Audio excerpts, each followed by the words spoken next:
Back pain बहुत ही common चीज़ है, लेकिन अधिकतर जो बैक पेन होता है वो मैकेनिकल बैक पेन होता है, वो पोस्चर रिलेटेड होता है। हम लोग वर्क फ्रॉम होम में आ गए, उसकी वजह से ये बैक पेन भी बहुत ज़्यादा कॉमन हो गया। लोग ऐसा मान लेते हैं कि बैक पेन हो जाता है उसके बाद वो क्योर ही नहीं होगा, लेकिन ये गलत बात है। बैक पेन हमेशा क्योर हो जाता है। हम जब बूढ़े होते हैं तब हम ऐसा मान लेते हैं कि पोस्चर है, स्टू पोस्चर है, वो भी एक कॉमन चीज़ है, और बैक पेन एक कॉमन है, वो हम लोग कभी अवॉइड नहीं कर पाएंगे। हम जब बूढ़े होंगे तो ये सारी चीज़ें हमको होने ही वाली है, लेकिन उसकी तैयारी अगर हम अभी से करेंगे तो हम लोग ये सारी चीज़ें अवॉइड कर पाएंगे। तो मैकेनिकल बैक पेन को अवॉइड करने के लिए पहले ये जानना ज़रूरी है कि जॉइंट्स के आसपास लिगामेंट्स होते हैं। ये लिगामेंट्स जब ओवर स्ट्रेच पोजीशन में रहते हैं उसकी वजह से हमको पेन होता है। तो उसी तरह हमारे जो कमर की रीढ़ की हड्डी है उसमें भी लिगामेंट्स होते हैं। ये लिगामेंट्स हम जब बैठते हैं तो एक ओवर स्ट्रेच पोजीशन में आ जाते हैं।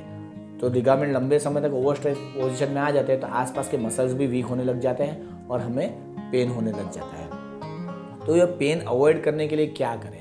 ये पेन अवॉइड करने के लिए लंबे समय तक बैठना टालना है। 15-20 मिनट के बाद खड़े हो जाएंगे तो ये स्पाइन मेंटेन रहेगा। अगर हम खड़े नहीं रह पा रहे तो क्या करना है? पहले ये बैठे बैठे ओवर एग्जैजरेटेड पोजीशन में ये स्पाइन को लाना है, फिर वापस हमको अपने नॉर्मल पोस्चर में आ जाना है। उसके बाद एक ऑप्टिमल एरिया देखना है जहाँ पे हम लोग स्पाइन को न्यूट्रली मेंटेन रख सके। कोशिश करनी है 5 से 10 मिनट तक हम लोग ये स्पाइन पोस्चर मेंटेन करें, फिर वापस हम लोग अपने तरीके से बैठ सकते हैं। ऐसे हम लोग धीरे धीरे जब रोज़ बैठने की प्रैक्टिस करेंगे तो ये ओवर एग्जैजरेटेड पोजीशन से वापस न्यूट्रल में आने लगेगा, या फिर ओवर सीधा होने लग जाता है वो स्पाइन, वापस न्यूट्रल में आने लग जाएगा।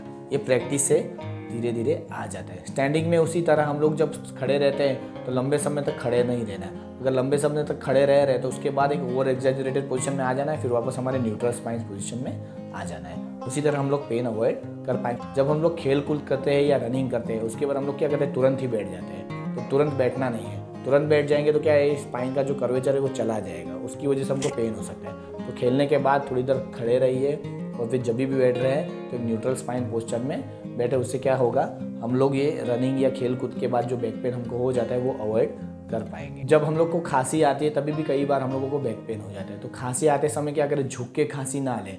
हम लोगों को सीधा रहना है, पीछे की तरफ झुकना है, फिर खांसी करनी है। उससे क्या होगा, ये पेन हम लोग अवॉइड कर पाएंगे। Thank you.